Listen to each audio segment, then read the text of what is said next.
Gaffer, you call the performance at Barnsley chalk and cheese compared to last season. Aside from the goal, what pleased you most about the team's character to fight back and get the point?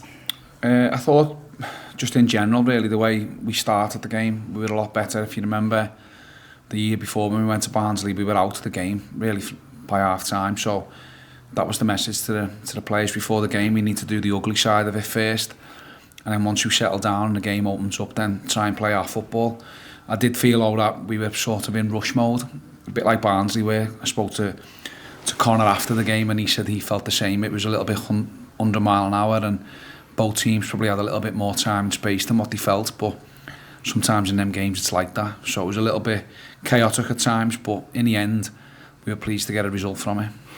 With 2 home games coming up, you've said that you'll rotate the team. After the substitution had made a big impact on Saturday, does that make your selection decisions easier, or does it make it harder to leave players out? I just think in the 3 game weeks that we've had, and last week and this week, that you have to try and use your squad. And if I'm saying to the squad, I believe in everybody, and everybody that we've brought to the club is going to contribute. If I'm saying that and then don't act on that when I think there's a good time to do it, then they start to believe in some other things that you might say. So, but also I'm not just going to start making changes just for the sake of it. We have a game plan to try and get the better of Reading on Wednesday night, and we'll pick a team that we think will best suit that game plan. And then if we do really well on that, then once we finish at Reading, we'll get on to how we go and play against Lincoln, which might take different personnel. So it's always opponent based of what we're trying to do, and see where we can pick our team to give us the best chance to win. Yeah, and after the Barnsley game, you said that John McAtee was a confidence player. How important was that goal for him, and what are you hoping to see from him going forward?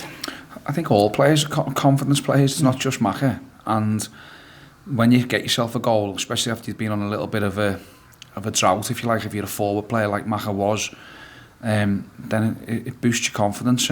But the most pleasing thing about it is that John come onto the pitch, made an impact, listened to the set piece information that Fonner's given, was in the right place at the right time, and got us a vital point at a crucial stage in the game. So really pleased for him. But like all of the lads who are not selected or not picked to start in the 11, you just got to come on with a smile on your face and do your best to try and impact the game. And thankfully Maca did that the weekend.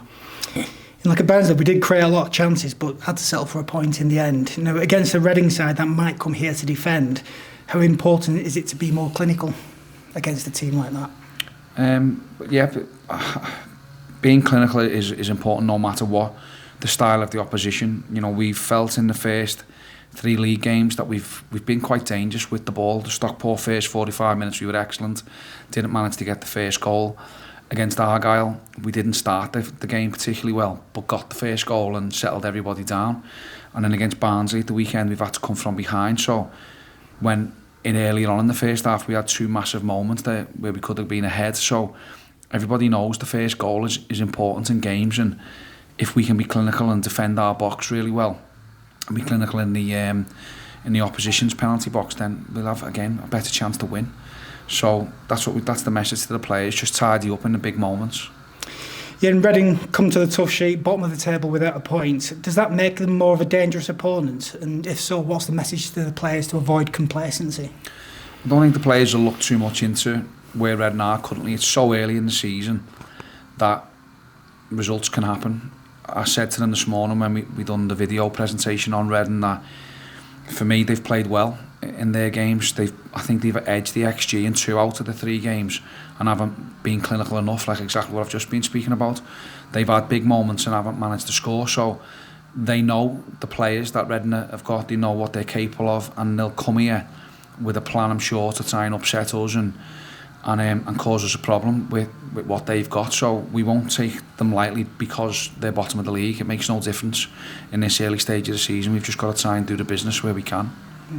And the away support of Barnsley was incredible, like it always is on the road. But with 2 big home games coming up this week, how vital are the fans? Or what kind of role can the fans play for the lads? Yeah, well, the fans were brilliant. Last time we were at home against Argyle as well.